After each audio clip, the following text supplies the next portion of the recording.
This week on Supercars Talk, I actually got to see some racing in person for the second time this year from the Sandown Super Sprint.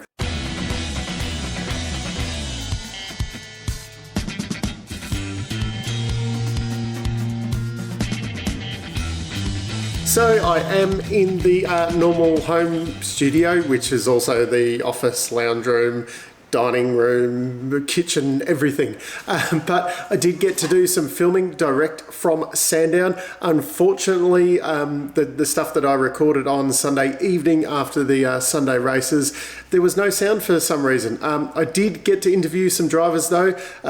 Sound seems fine on those. I will be editing those up as separate videos just to keep this one a little bit shorter. They'll be coming out over the next couple of days as I get time to edit them. First up though, the big news this week. Shippy Grant McPherson will be leaving Walkinshaws, I suppose at the end of the year, and Groves have signed him. So another big signing from the Groves. They are definitely opening up their checkbook. Wow. What can you say about it? They've definitely got the intention to move up the front, and they're making their intentions known. Is anybody safe?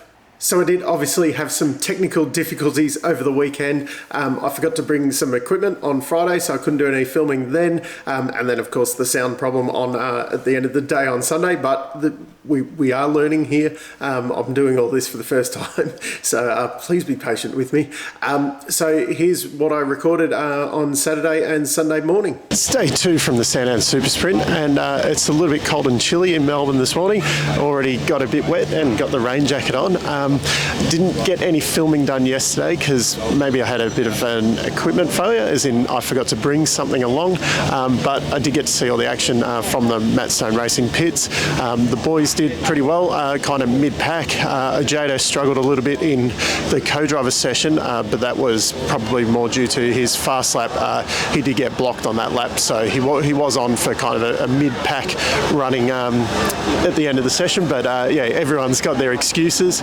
See what the boys can do today. I suppose that the main thing was that everything came back without any damage, and the co-driver session was quite interesting there as well. It seemed to have some egos towards the end of the session, having a crack there. Of course, the usual suspects, and Whincup ended up on top. It should throw a bit of a cat amongst the pigeons today with the wet weather, but that's probably going to advantage Shane Van Gisbergen anyway. So day 3 from the Sandown Super Sprint. There's a bit of noise going on. The Porsches are out on track at the moment, but hopefully you can still hear me. The boys from Matt Stone had a bit of an up and down day, I suppose. Jack LeBrock made the top 10 shootout, but then both of them kind of made a bad start. Jack's especially bad, and dropped a few, I think about 5 or 6 positions on the first lap. Then obviously the problem in the pit stop, which delayed him badly, and Todd just had no straight line speed, so he couldn't move anywhere. It wasn't a great day for the boys. Hopefully a bit better for them today. The big talking point, I suppose, was Jaime and his penalty. That one was a pretty clear-cut one. No question there, straight in the back. So, 15 seconds was well deserved. And I suppose the big surprise of the day was Will Davison. Of course, Shane Van Gisbergen had that early pit stop, and you just figured, okay, this is it. Davo's in trouble here. Shane's going to undercut him, and it'll all be over. And no, it wasn't. And Davo pulled away. I think it was 8 seconds in the end, which is a huge gap in this sport. And Anton was right on Shane's bumper bar towards the end there. So the predictions of the day, where we were expecting wet weather and Shane Van Gisbergen to just totally dominate, the weather stayed away, and it just did not happen. So it was actually a nice race there. So for a wrap-up of the weekend, we will start off with Super 2 and that crash in the last race. Why were they racing flat out with double waved yellow flags? It's only a matter of time before someone gets seriously hurt with this, going flat out until we catch up to the safety car.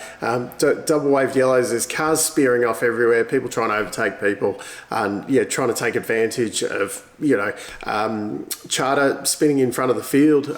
It's just absolutely ridiculous. The driving standards are probably a little bit questionable in Super 2 this year, and in my opinion, to say any of these guys deserve a main game seat next year, no one really is standing out as being ready for that. As for the supercars, doing things a little bit differently this week because I didn't sit down and watch the telecast like I normally would and take my notes. So there's a quick observation of each team over the weekend. Cool Drive, were they even there? I hardly noticed them other than their pit was 2 down from where I was sat all weekend. Slade was 6th in the last race, but just anonymous. Premier, James Golding, just, he's back. 13th, 6th and 19th over the 3 races. Not so good on the Sunday afternoon there. But very, very strong moving forward in the races. He's going to catch up with Gary's points very, very soon, the way he's going. Pither should be looking over his shoulder because he's coming. He's doing great things in that car. Matt Stone Racing, my hosts. Jack Le Brocq got into the top 10 shootout on Saturday, and let's just leave it there. I did get to interview the boys, so that was exciting. But it was a lot of glum face, a lot of glum.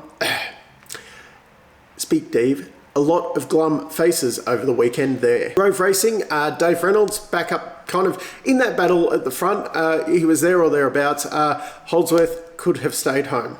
Team 18, a very, very solid weekend for them. This shows what happens when you don't have any issues. The worst result all weekend was 12th position for Frosty. Other than that, they were in the top 10, the 5 top 10s and that 12th out of, kind of the 2 cars over the 3 races. That just shows you what potential is there with that team. Imagine if they have a few weekends like that, could even see them fighting for a win. Brad Jones Racing. If Jaime hadn't punted off Feeney in that first race, would we have even noticed if any of those 4 cars were there over the whole weekend? At least, Blanchard's have only got 1 car that goes anonymous. Did they do anything over the weekend? Erebus Motorsport. Will Brown back on the podium and top that off with a 4th and 11th in the other 2 races. A lot stronger from him. Brody Kostecki went a bit missing over the weekend though. Walkinshaw Andretti United, the other 1-car team. Chaz was great all weekend, especially that podium 2nd position in the 2nd race. You got to wonder at the moment why they've even got a Percat.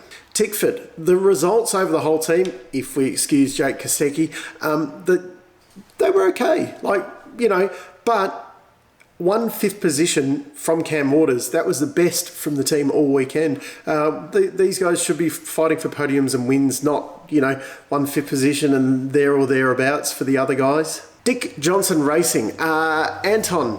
It's easy to forget that he had a podium on Saturday, but the crash on Sunday with Will, where he was trying to kind of dive bomb him into the last corner and they locked wheels and he launched up and come crashing back down and ultimately didn't get to finish the race. That was a little bit silly. Will, on the other hand, my God, Saturday's race, like that pole, I think that was a lap record. That race was ridiculous. You expected Shane Van Gisbergen to do Shane Van Gisbergen things and, beat him.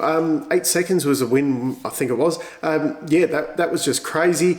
Then Saturday, you had the fire in the car, or the electrical fire or whatever, in between the 2 qualifying sessions. That seemed to derail a little bit. They had that pit lane penalty in the 2nd race. And then the 3rd race, he should have won that, but it was like watching the Ferrari strategist. You're just sitting there going, okay, this is Will Davison. He needs to undercut Shane Van Gisbergen and get in front. Because realistically, Will isn't, even with the tyre advantage at the end, he's more than likely he's not going to pass Shane Van Gisbergen.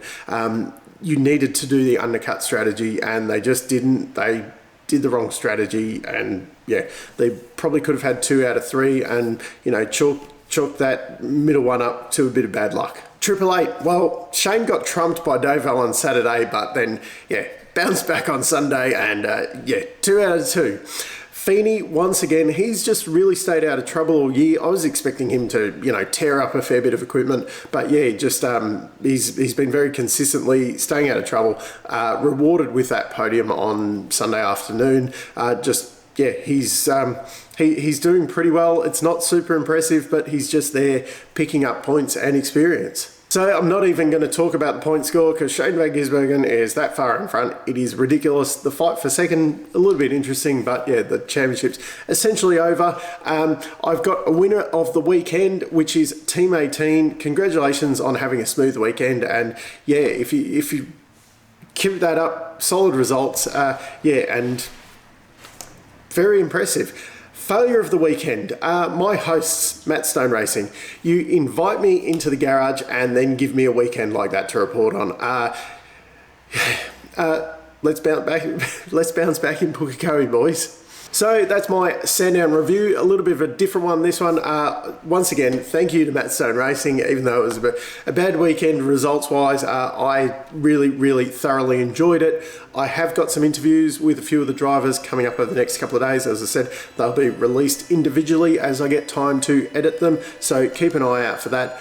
Down in the comments, let me know your thoughts on the weekend, and until next time, I'm still Dave, and I'll catch you later.